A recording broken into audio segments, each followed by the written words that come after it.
Récupérer une chaîne suspendue sur YouTube demande une approche stratégique, structurée et surtout très réfléchie, car une suspension n'arrive jamais par hasard et repose généralement sur une violation précise des règles établies par la plateforme appartenant à Google.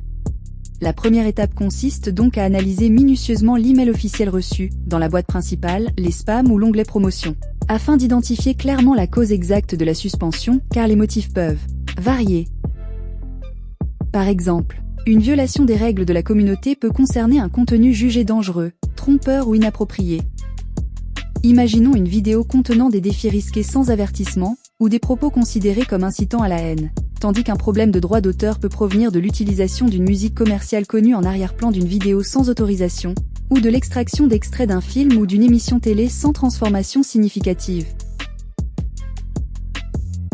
De même, une suspension pour spam ou contenu trompeur peut résulter de titres exagérément mensongers comme « Gagne 1 million francs CFA en 24 heures garantie sans preuve réelle » ou de la publication répétitive de vidéos quasi identiques avec seulement un changement de miniature, ce que l'algorithme peut interpréter comme du contenu automatisé ou réutilisé.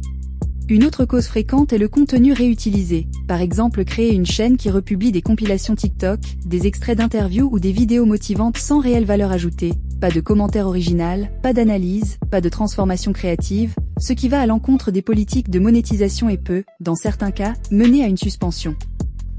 Une fois la raison comprise, il faut impérativement utiliser le formulaire officiel d'appel, et uniquement celui-là, car un seul appel est généralement autorisé, en rédigeant un message professionnel, structuré et honnête.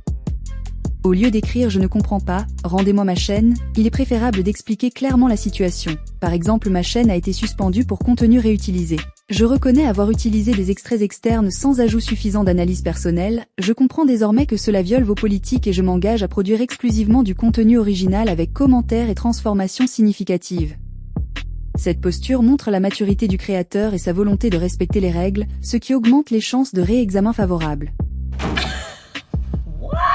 Dans le cas spécifique des droits d'auteur, il est essentiel de vérifier si tu disposes réellement des licences nécessaires, par exemple via une bibliothèque audio libre de droit, ou si tu peux prouver une autorisation écrite du détenteur des droits, car affirmer tout le monde utilise cette musique n'est pas une défense valable.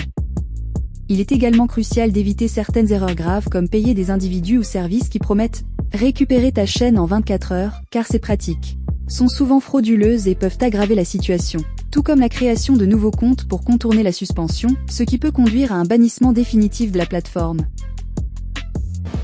Si malgré un appel bien rédigé la suspension est confirmée, la décision est généralement finale, ce qui doit servir de leçon stratégique. Un créateur sérieux doit anticiper en sécurisant son activité dès le départ, par exemple en utilisant uniquement des musiques libres de droit, en évitant les miniatures trompeuses, en ajoutant toujours une valeur personnelle, analyse, expérience, démonstration, et en relisant régulièrement les politiques officielles de YouTube, car bâtir une chaîne durable ne repose pas seulement sur les vues ou la viralité, mais sur la conformité constante aux règles de la plateforme. En résumé, récupérer une chaîne suspendue est possible si l'on comprend précisément la faute reprochée, que l'on adopte une communication professionnelle et que l'on démontre une réelle volonté d'amélioration. Mais la meilleure stratégie reste toujours la prévention par la création d'un contenu original, transparent et respectueux des standards établis.